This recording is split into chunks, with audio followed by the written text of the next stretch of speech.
ट्वेल्वी आज फिर से एसपीडी को निकाले हैं। फिर आज से तीसरा क्लास है आपका, पार्ट द थर्ड में अपलोड करेंगे।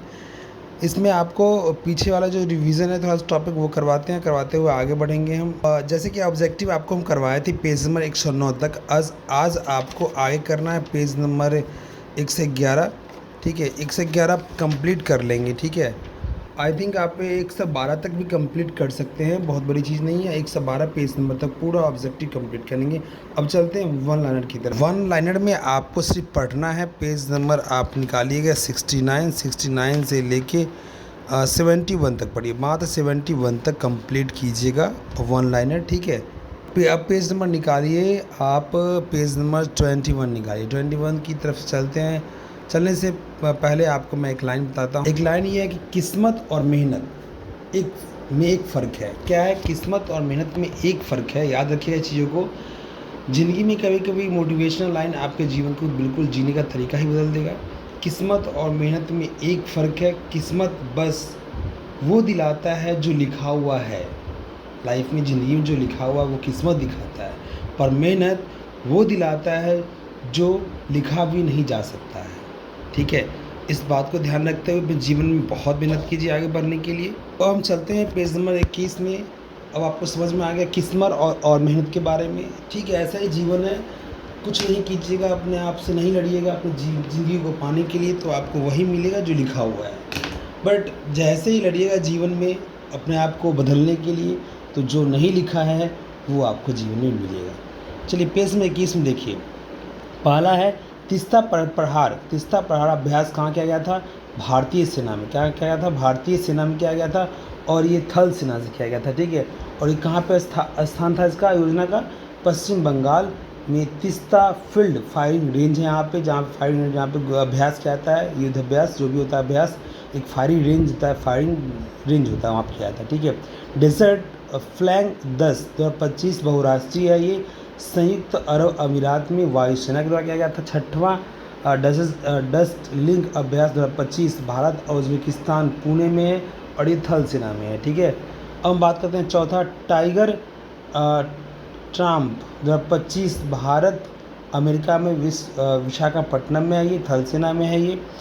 अब आगे बढ़ते देखिए नीचे में डेजर्ट नाइट 2024, ये आपका जो है भारत और फ्रांस यूएई के बीच में अरब सागर ऊपर हुआ था वायुसेना में। ठीक है, एक और नीचे है नौमा गरुड़ शक्ति अभ्यास। देखिए नौमा गरुड़ शक्ति अभ्यास 2024 में जो किया गया था वो भारत और इंडोनेशिया के बीच में किया गया था। ठीक है, और जकार्ता में हुआ था, ये थल सेना में हुआ था। फिर देखिए नीचे है 15वां वर्ष प्रहार 2024 भारत और अमेरिका के बीच में। अक्सर पूछा था किन किन देश के बीच में हुआ था ये अभ्यास, पूछेगा आपसे कि 15वां वर्ष अभ्यास 2024 किस किस देश के बीच में हुआ था? भारत और अमेरिका बोलिएगा। फिर पूछेगा आपसे 31वां सिम्बैक्स अब 2024 का जो हुआ था अभ्यास किसके बीच में? सिम्बैक्स सिंगापुर भारत, याद रखिएगा, या भारत सिंगापुर।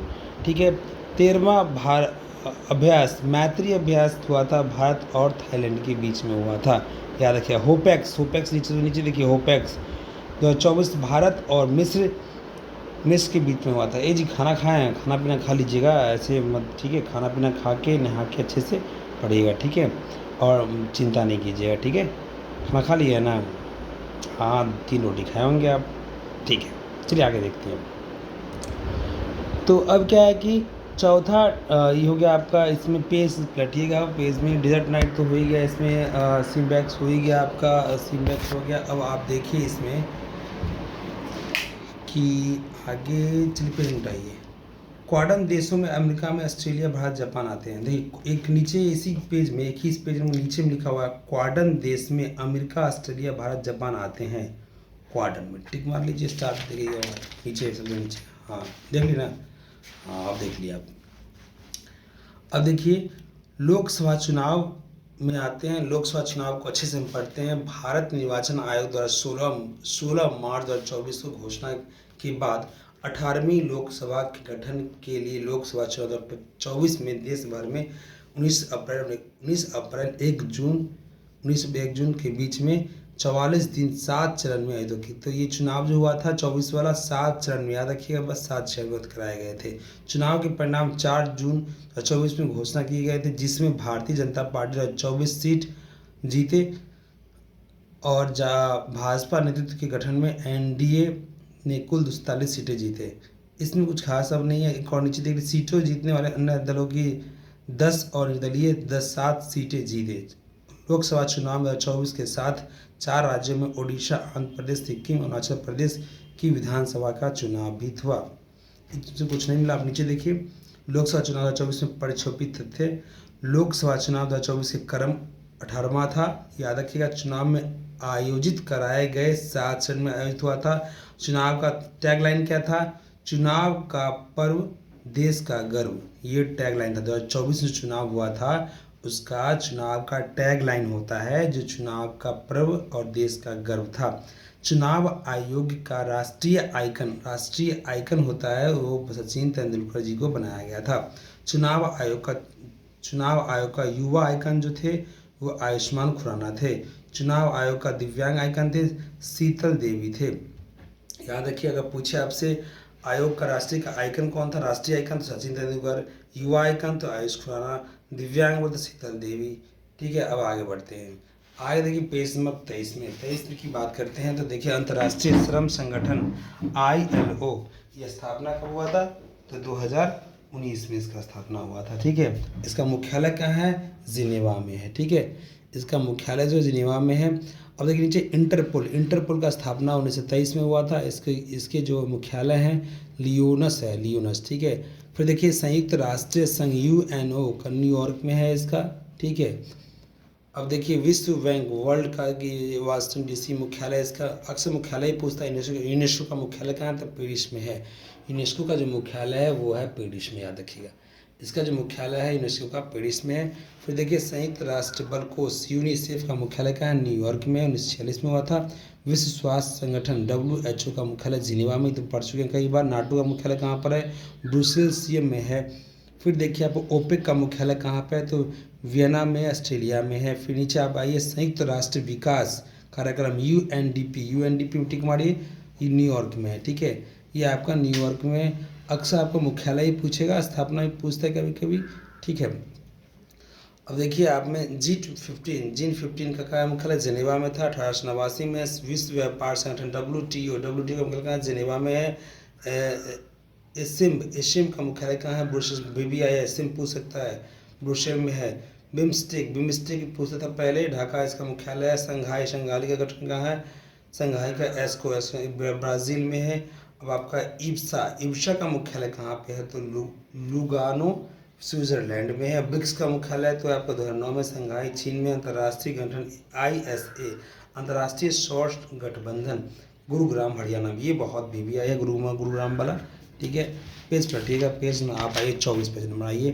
फिर देखिए, विश्व आर्थिक मंच की 5वीं वार्षिक बैठक आयोजना कहाँ हुआ था? ये आपका 20 से 24 जनवरी 2025 में हुआ था। दावोस स्विट्जरलैंड में हुआ था। थीम क्या था? बुद्धिमान युग के लिए सहयोग। विश्व आर्थिक मंच की 5वीं वार्षिक बैठक। फिर उसके बाद देखिए नीचे आइए, 19वीं G20 शिखर सम्मेलन 24 में हुआ था। आयोजना 18 से 19 नवंबर को हुआ था। इसका थीम देखिए, बस थीम पूछेगा आपसे। थीम क्या था? न्यायपूर्वक विश्व और एक सत्य ग्रहण का निर्माण, ये था। अब नीचे आइए, संयुक्त राष्ट्र का 29वां जलवायु परिवर्तन सम्मेलन COP29 आयोजना कहाँ हुआ था? ये 11 से 22 नवंबर 2024 में बाकू में हुआ था।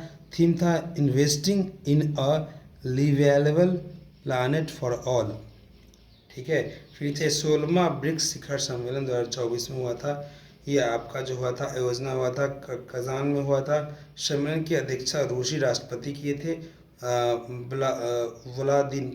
व्लादिमीर पुतिन किए थे। ठीक है, थीम क्या था?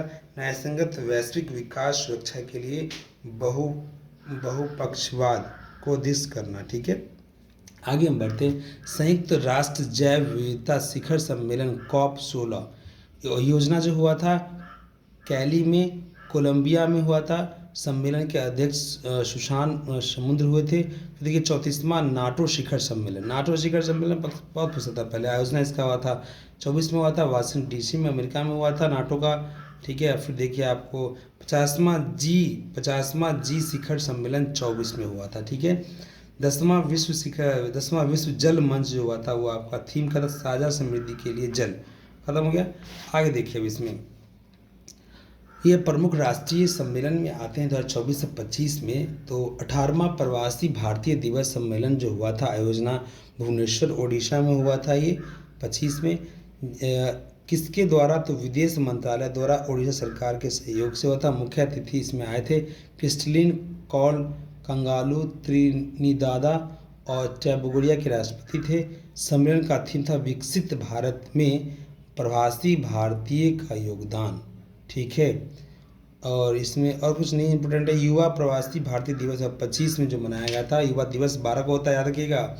आयोजना भुवनेश्वर ओडिशा में हुआ था। ये किसके द्वारा हुआ था? केंद्रीय युवा सम्मेलन केंद्रीय युवा मामले एवं खेल मंत्रालय द्वारा हुआ था। मुख्य अतिथि थे अमेरिकी पैसिफिक यूनिविक के CEO डॉक्टर देव प्रग में हुआ था। चौथा राष्ट्रीय हिंदी सम्मेलन, देखिए ठीक बड़ी नीचे नीचे, राष्ट्रीय हिंदी सम्मेलन योजना भोपाल मध्य प्रदेश में हुआ था। विषय था अमृत काल में राष्ट्रीय वैज्ञानिक चेतना का उन्नयन। ठीक है, फिर नीचे आइए 9वां राष्ट्रीय विज्ञान महोत्सव 2024 कहाँ हुआ था आपका? ये आपका हुआ था आयोजना फरीदाबाद में हरियाणा में हुआ था। ठीक है, जलवायु सम्मेलन 2024 ये कहाँ हुआ था आपका? योजना मुंबई 12 जनवरी 2024 को हुआ था। विश्व पुस्तक मेला कहाँ हुआ था? ये बहुत इंपॉर्टेंट है। विश्व पुस्तक मेला जो था ये आपका प्रगति मैदान नई दिल्ली में, बहुत इंपॉर्टेंट है। विश्व पुस्तक मेला 2024 प्रगति मैदान नई दिल्ली में। इसका थीम था बहुभाषी भारत एक जीवित परंपरा। विंग्स इंडिया 2024 देखिए आयोजना बेगम पेंट हवाई अड्डा हैदराबाद में हुआ था। थीम था अमृत काल में भारत को विश्व से जोड़ना। पेज पलटिएगा। ठीक है, अब देखिए अब आते हैं इसमें ऑपरेशन के बारे में पढ़ते हैं। बहुत इंपॉर्टेंट है, एक क्वेश्चन तो पक्का इस बार एग्जाम में रहेगा इस पेज में से। इस पेज को कोशिश कीजिएगा कि अच्छे से पढ़ने का, हम तो वेस्टिक मरवा देते हैं, इसके अलावा भी आप इस पेज को बढ़िया से पढ़ लीजिएगा। ठीक है, हाँ प्रैक्टिस सेट बनाए हैं आज? फिर नहीं बनाए होंगे अभी, आप हम जान रहे हैं। तो प्रैक्टिस सेट एक BPSC का, सॉरी एक आपका ये BPSC टीचर वाला 0.4 है ना, और उसके बाद एक प्रैक्टिस ज्ञान बिंदु का कंप्लीट कीजिएगा अच्छे से। ठीक है, आगे बढ़ते हैं। ऑपरेशन सिंदूर भारत सरकार द्वारा पहलगांव आतंकी हमले के खिलाफ था। ऑपरेशन सिंदूर आया, जितना ऑपरेशन हुआ था उसको डिटेल वीडियो हम बना के डालेंगे इसके बारे में लिखकर। ऑपरेशन चक्र 5 CBI डिजिटल अरेस्ट स्कैम के खिलाफ हुआ था। दूसरा देखिए ऑपरेशन सद्भाव भारत सरकार द्वारा टाइफून यागी से प्रभावित म्यांमार, लाओस और वियतनाम की मदद के लिए हुआ था। ऑपरेशन बॉम्बी बकेट वायुसेना द्वारा नैनीताल के जंगल में लगी आग को बुझाने के लिए हुआ था। ऑपरेशन संकल्प भारतीय नौसेना के लिए, इसके तहत ईरानी जहाज अल कंबर और 23 पाकिस्तानी नागरिकों को समुद्री लुटेरों से बचाने के लिए हुआ था ऑपरेशन संकल्प। फिर ऑपरेशन सर्वशक्ति भारतीय सेना द्वारा जम्मू कश्मीर में आतंकवादी गतिविधि को बढ़ाने के पाकिस्तान के प्रयासों को विफल करने के लिए हुआ था। ऑपरेशन अलर्ट सीमा सुरक्षा बल BSF द्वारा भारत पाकिस्तान सीमा पर सुरक्षा बल बढ़ाने के लिए किया गया था। फिर देखिए ऑपरेशन गरुड़ जो हुआ था ये CBI के ड्रग नेटवर्क को ख़त्म करने के लिए। ऑपरेशन गरुड़ जो हुआ था CBI के ड्रग नेटवर्क जो था उसको ख़त्म करने के लिए किया गया था। अब थोड़ा आगे बढ़िएगा आप, देखिए ऑपरेशन देवी शक्ति जो हुआ था, देवी शक्ति ये विदेश मंत्रालय द्वारा तालिबान में कब्जा करने अफगानिस्तान के फंसे भारतीयों को निकालने के लिए हुआ था। ये भी बहुत इंपॉर्टेंट है ऑपरेशन देवी शक्ति। आगे देखिए पेज में निकालिए अब 27 देखिए नीति आयोग की पहली वित्तीय स्वास्थ्य सूचांक 2025 भाषा का प्रमुख रिपोर्ट है, देख लीजिए। इसे 24 जनवरी 2025 को 16वें वित्त आयोग के अध्यक्ष डॉक्टर अरविंद पनगड़िया द्वारा जारी किया गया था। यह सूचांक वित्तीय 2022-23 तक राज्यों में 18 राज्यों में वित्तीय प्रदर्शन के आधार पर तैयार किया गया था। प्रथम स्नान ओडिशा में इतना करोड़, छोड़ दीजिए। बिहार का स्थान देखिए बहुत इंपॉर्टेंट है, बिहार का स्थान क्या था नीति आयोग द्वारा वित्तीय सूचांक में 7वां, उत्तर प्रदेश का 7वां, मध्य प्रदेश का 9वां। बिहार का 7वां था, उत्तर प्रदेश का 7वां था और मध्य प्रदेश का 9वां था। ठीक है, याद रखिएगा। वैश्विक बहुआयामी गरीबी सूचांक देखिए, जारीकर्ता कौन है? यूएनडीपी है।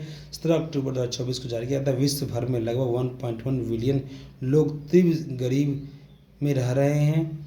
कितना लोग रहे हैं? विश्व भर में लगभग 1.1 बिलियन लोग तीव्र गरीबी में रह रहे हैं। गरीबी आबादी में आधे से अधिक 584 मिलियन बच्चे हैं जो 18 से कम उम्र के हैं। कई गरीब लोग बुनियादी संसाधनों के वंचित हैं, जैसे कि 828 मिलियन। ये लाइन से इम्पोर्टेंट देख लीजिएगा। पूरी दुनिया में भारत में सबसे अधिक 23.4 करोड़ गरीब रहते हैं। सब जान लीजिए, सबसे गरीब कहाँ है? तो भारत में 23.4 करोड़। ठीक है। अब आइए भारत में सड़क दुर्घटना में, इसको पढ़िए। भारत में सड़क दुर्घटना का रिपोर्ट जारी करता सड़क परिवहन राजमार्ग मंत्रालय 2022 में सड़क दुर्घटना में 16849 लोग की मृत्यु है। अच्छा, 1,68,491 लोग की मृत्यु होती है वर्ष में। इसकी तुलना में और बढ़ गया है, 11.9 बढ़ गया। ठीक है। सड़क दुर्घटना में सर्वाधिक मृत्यु कहाँ होता है? तो उत्तर प्रदेश। ठीक है। सड़क दुर्घटना में सर्वाधिक मृत्यु उत्तर प्रदेश में होता है, क्योंकि इसलिए होता है उत्तर प्रदेश से ज़्यादा मृत्यु, क्योंकि वहाँ पर रोड जो है बहुत हाईवे है, बहुत सुंदर रोड है, लोग काफ़ी स्पीड गाड़ी चलाते हैं। दुर्घटना में सर्वाधिक मौत 2 पहिए वाहन चलाने वाले को। देखिए, 2 पहिया से जो है, 2 चक्का से लोग 40% लोग मरते हैं। अब पेज बताइए। फिर देखिए, विभिन्न रिपोर्ट सूचांक 2023 से 25 में देखिए, मानव विकास रिपोर्ट 2025 में जारीकर्ता कौन है? संयुक्त राष्ट्र विकास कार्यक्रम यूएनडीपी है। ठीक है। फिर है वर्ल्ड हैप्पीनेस रिपोर्ट 2025 में क्या? सतत विकास समाधान नेटवर्क है ये। ठीक है। और इसका रैंक देख लीजिए, रैंक 36वां है। ठीक है। और संयुक्त राष्ट्र कार्यक्रम का रैंक 31वां है। जलवायु परिवर्तन प्रदर्शन 2025 में जर्मन वाच है, इसके जो है रैंक 10वां है। फिर देख लिए नीचे, और देखिए नीचे से चौथा, ग्लोबल क्रिप्टो एडप्शन इंडेक्स 23 में आपका जो है क्रिप्टो इंडेक्स 23 में देख लीजिए, पहला स्कोर क्या है? स्कोर 1.0 है। ठीक मारिएगा। देखिए, अब आगे बढ़ते हैं। आगे बढ़ने से पहले हम आपसे बात करते हैं कुछ। देखिए, आप हम समझ रहे हैं कि आप मेहनत कर रहे हैं, मेहनत कीजिए ईमानदारी से, साथ साथ में प्रैक्टिस सेट के द्वारा जो भी क्वेश्चन पूछे आते हैं उसको एनालाइज करना बहुत ज़रूरी है बुआ। नहीं एनालाइज कीजिएगा तो आगे पढ़िएगा, पीछे भूलिएगा। ठीक है। और एनालाइज का मतलब है कि बोल बोल के पढ़िए। अगर हम नहीं हैं तो कोई दिक्कत नहीं है, आप वहाँ पर अकेले हैं तो आप बोल बोल के पढ़िए, लिख लिख के पढ़िए। अगर बोलने में नहीं मिले तो लिख लिख के पढ़िए। स्पीड में कलम कॉपी लीजिए, रफ पेज लीजिए, रफ पेज में उस क्वेश्चन को लिखिए, आंसर को लिखिए स्पीड में और आगे बढ़िए। ठीक है। स्पीड में शॉर्टकट में लिखिए, अच्छा ये आंसर, इसका ये आंसर, इसका ये आंसर लिखते आगे बढ़िए। इससे क्या होगा कि आपका रिवीजन बढ़िया होगा। रिवीजन बहुत ज़रूरी है। ठीक है। हाँ, रिवीजन कीजिएगा तभी संभव है कुछ भी करना। ठीक है। रिवीजन बहुत ज़रूरी इंपॉर्टेंट है। और देखिए, लाइफ में क्या है कि हमेशा एक चीज़ और ध्यान रखिए, लाइफ में अच्छे दिन पाने के लिए हमेशा बुरे दिन से लड़ना पड़ता है। ठीक है। लाइफ में अच्छे दिन को पाने के लिए बुरे वक्त और बुरे वक्त समय जो भी ये सबसे लड़ना पड़ता है। कोई भी इंसान को डायरेक्ट अच्छा दिन नहीं मिलता। आज देखिए, हम हो या कोई भी हो, जो व्यक्ति बुरे वक्त का सामना लड़ के, डट के, खड़ा होके एकदम मजबूती से किया है, वही व्यक्ति आगे बढ़ा। जो डर गया सो मर गया। कहना है जीवन में कि जो डर गया सो मर गया। डरना नहीं है। जीवन में प्रॉब्लम आएंगे, उसको सामना करना है, और सामना करने के लिए हमसे आपको जो एनर्जी मिलता है, इस एनर्जी को अपने पास रखिए, इस एनर्जी से लड़िए। बाकी लड़ने के बाद जो सफलता मिलेगी, वो सफलता जो है जीवन भर आप हैप्पी रहिएगा। ठीक है। इस चीज़ को ध्यान रखते हुए जीवन में काफ़ी मेहनत कीजिए। हम आपके साथ हैं और रहेंगे। इस चीज़ का वादा किए हैं आपसे, ये वादा कभी नहीं बिखरेगा हमारा।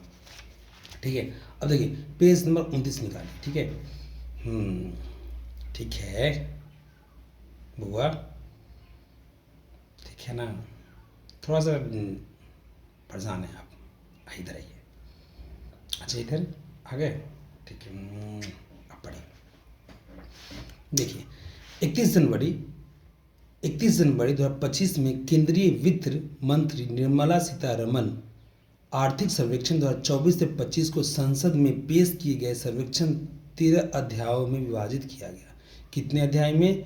13 अध्याय में विभाजित किया गया। और इन अध्यायों के मुख्य बिंदु इस प्रकार हैं। तो इसमें से कुछ ज़्यादा इंपॉर्टेंट नहीं, आप देख लीजिए इसमें इंपॉर्टेंट जो हम बनाते हैं। FY25 में भारत की वास्तविक GDP की वृद्धि, FY25 में भारत की वास्तविक GDP 6.4% रहने की अनुमान है। याद रखिएगा 25 में कितना अनुमान है, 6.4%। वैश्विक GDP 2023 में 3.3% बढ़ी, जो अगले 5 वर्षों के लिए IMF के 3.2 पूर्वानुमान से थोड़ी अधिक है। ठीक है, FY26 में GDP वृद्धि 6.3% से 6.8% के बीच में होने की उम्मीद है। ठीक है, FY25 में खुदरा मुद्रा फीसदी घटकर 4.9% रह गई है। 24 में आम चुनावों के बाद पूंजीगत व्यय में 8.2% की वृद्धि हुई है। वैश्विक सेवाओं में निर्यात में भारत की हिस्सेदारी 7वीं सबसे बड़ी है। देखिए वैश्विक सेवा निर्यात में भारत की हिस्सेदारी कितने, 7वीं सबसे अधिक है। ठीक मानिएगा इसको। फिर देखिए कीमत और समुद्री फीसदी, इसमें आइए कीमतें और मुद्रा फीसदी, इसमें आइए। इसमें क्या है कि वैश्विक मुद्रा फीसदी 24 में 5.7 तक कम हो गई थी। फिर 25 में भारत की खुदरा मुद्रा फीसदी घटकर 4.9% हो गई। ठीक है, RBI और IMF के अनुसार FY26 तक मुद्रा फीसदी 4% हो जाएगी। ठीक हमारी। फिर देखिए उद्योग, वित्त वर्ष 25 में औद्योगिकी विकास दर 6.2% रहने का अनुमान है। वित्त वर्ष 24 में ऑटोमोबाइल की बिक्री 12.5% की वृद्धि हुई है। कितना है ऑटोमोबाइल की बिक्री, 12% वृद्धि हुई है। भारत में वैश्विक पेटेंट फाइलिंग में 6वें स्थान है। ठीक है, आत्मनिर्भर भारत कोष जैसी पहलों के साथ MSME क्षेत्र में बढ़ रही है सेवाएं। ठीक है, अब देखिए इसमें AI में AI युग की श्रम, भारत की युवा तकनीकी प्रेमी आबादी उत्पादक बढ़ने के लिए AI का लाभ उठाने के लिए तैयार है। AI के सामाजिक प्रभाव को प्रभावित करने के लिए सरकार, निजी क्षेत्र में और शिक्षाविदाओं के बीच में सहयोग महत्वपूर्ण है। आगे देखिए, अब देखिए रोजगार और आगे इसी देखिए रोजगार और कौशल विकास, इसमें क्या है, वित्त वर्ष 24 में बेरोजगारी दर घटकर 3.2% हो गई है। ठीक है, घट गई है 3.2% बची है। डिजिटल अर्थव्यवस्था के नवीकरण, ऊर्जा जैसे उभरते क्षेत्र रोजगार के अवसर प्रदान किए गए हैं। पिछले वर्ष में EPFO प्रोलो वृद्धि दोगुनी हो गई है। आगे पेज बताइए, पेज नंबर लास्ट है 30 पेज नंबर। देखिए ये बजट है, केंद्रीय बजट। इस पेज को तो बढ़िया से पढ़ना ही है। इस पेज में कुछ पॉइंट्स बहुत इंपॉर्टेंट है, इसको हम आपको अच्छे से बताते हैं। देखिए वित्त मंत्री निर्मला सीतारमण 1 फरवरी 2025 को केंद्रीय बजट 2025 से 26 में पेश किया। 25-26 में बजट के बारे में बताया। तो बजट क्या होता है, जब सरकार को आवंटन चाहिए, कितना खर्च होगा मेरे बिहार में, कितना खर्च होगा, डिपार्टमेंट बजट निकालता है, इतना मेरा खर्च है, इतना मुझे पैसा चाहिए आपसे, उसको बजट बोलते हैं। 4 इंजनों क्या होते हैं, जिसमें विकास के 4 इंजनों को रेखांकित किया गया है। कृषि, निवेश, सूक्ष्म, निर्यात, लघु, मध्यम, जो भी है ये सब 4 है। कृषि है, निवेश है, सूक्ष्म लघु है और निर्यात है। केंद्रीय बजट 25-26 का थीम क्या है, सबका विकास। केंद्रीय 25-26 का बोलेगा कि केंद्रीय बजट 25 से 26 का थीम क्या है। बजट 25 से थीम का 2025 से 26 का जो थीम है सबका विकास, ये थीम याद रखिएगा।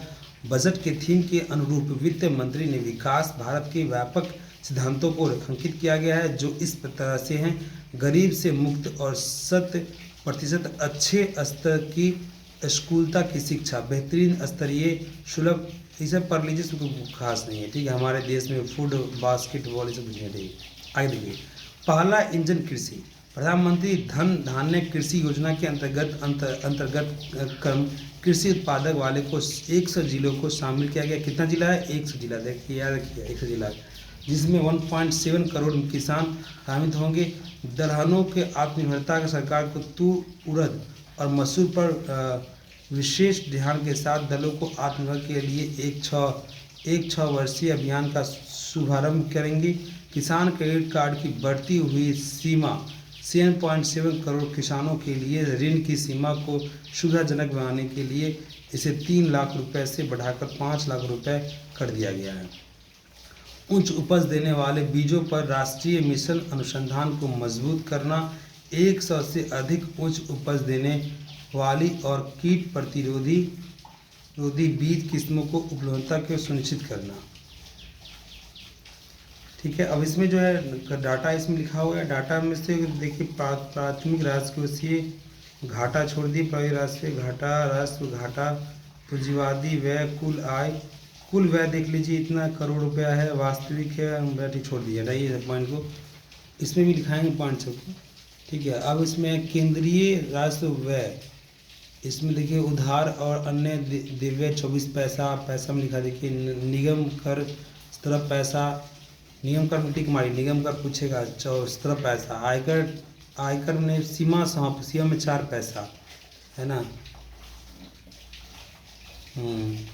और देखिए ऋण पूंजी में 1 पैसा हुआ है। ठीक है, अब देखिए पेंशन में 4 पैसा, ठीक है, ब्याज अदायगी में 20 पैसा। आगे बढ़िए, देखिए इसमें बजट कैसे खर्च होगा केंद्र सरकार का पैसा, छोड़ दीजिए, नहीं चाहिए।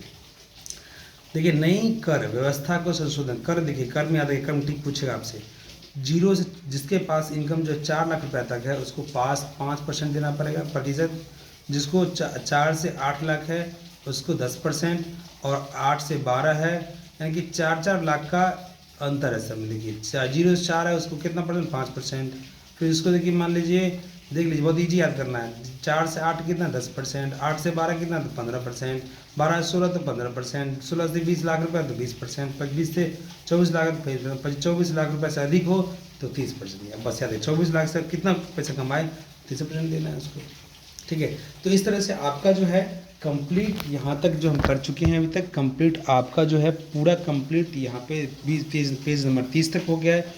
छोटा सा रिवीजन करते हैं आपको बैक पेज में उठाकर। ठीक है, तो मुझे बताइए आपकी भारत का राजधानी तो जानते हैं आप, मुझे बताइए यूक्रेन का राजधानी बताइए। हाँ कीवा, वेरी गुड। और बताइए मिस्र का काहिरा। ठीक है, अब बताइए आप ब्रिटेन का लंदन, वेरी गुड। नॉर्वे का ओस्लो। ठीक है, अब मुझे बताइए आप कि देश का पहला डिजिटल म्यूजियम कहाँ पे है, तो महाराष्ट्र, याद रखिए। देश का पहला जनमन आवास कहाँ पे है, शिवपुरी जिला में मध्य प्रदेश में। माउंट एवरेस्ट पर चढ़ने वाली पहली दृष्टिबाधिता महिला कौन है, छोजिंग बांगमो। ठीक है, गुड। अब मुझे बताइए दुनिया का पहली 3D प्रिंटेड मस्जिद कहाँ पर आवरण है, सऊदी अरब, वेरी गुड। यदि भारत की पहली सौर ऊर्जा संचालित नाव की शुरुआत कहाँ हुआ था, सरयू नदी पर, राइट, सरयू नदी जानते हैं ना। भारत का पहला साहित्य शहर कोझिकोड केरला में। तो पेज नंबर 17 जो है इसमें बहुत इंपॉर्टेंट क्वेश्चन है, भारत एवं विश्व में प्रथम पे, इसको फिर से दोबारा रिवीजन कर लीजिएगा। ठीक है, इसके साथ साथ आप पीछे जो एक बार उठा के 5 मिनट के लिए जो पीछे जो पढ़ा चुके हैं उसको उठा के स्पीड में देख लेना है। कोई टाइम जिस टाइम मूड ऑफ हो कुछ भी हो तो खाना खा पी के आते हैं, बताए थे आपको, जब जिस समय पढ़ने का मन कम करे उठा के देख लेना है। सेहत का बहुत ज़रूरी ध्यान रखना है कि सेहत है तो सब कुछ है जीवन में।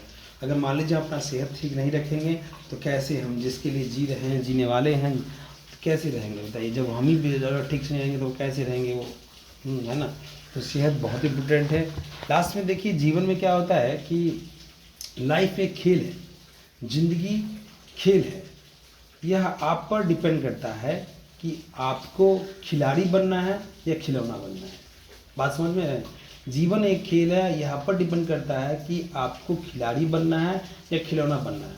खिलाड़ी बनिएगा या खिलौना बनिएगा तो सब आपको मिसयूज करेगा जीवन में, ठीक है, सब कुछ बोल देगा। खिलाड़ी बनिएगा तो आप खेलेंगे लोगों से, आपसे कोई नहीं खेलेगा। ठीक है, तो ध्यान रखें अपने जीवन में आपको क्या बनना है, इसी हिसाब से अपने जीवन को आगे बढ़ाइए। और ध्यान रखें कि हमारा जिस उम्र में हम लोग जी रहे हैं वो उम्र जीवन का हाफ लाइफ जी चुके हैं। इस जीवन में भी आप डिसीजन लेने का क्षमता नहीं रखते हैं तो जीवन में ऐसा व्यर्थ है, कोई काम का जीवन। इसलिए you should take decision and you must depend on by on, आप खुद पर डिपेंड रहिए और अपने जीवन को आगे बढ़ाइए। टीचर एग्जाम निकालना बहुत जरूरी है। आपके पास जो भी व्यक्ति हैं उनसे भी कुछ सलाह ले सकते हैं पढ़ने के माध्यम से। आपके घर में एक व्यक्ति हैं जो आपको अच्छे से चीज़ों के बारे में बताएंगे, उनसे भी कुछ टॉपिक पढ़िए और अच्छा रहेगा आपके एग्जाम के लिए। तो यहाँ करते हुए टॉपिक को समाप्त करते हैं। फिर मिलेंगे आपको दूसरे टॉपिक में, और अपलोड करेंगे तो फिर बिहार का भी अपलोड करने वाले हैं रिवीजन के लिए एक बार, ठीक है। चलिए, ओके, ठीक से रहिए बुआ, ठीक है, ओके बेटा।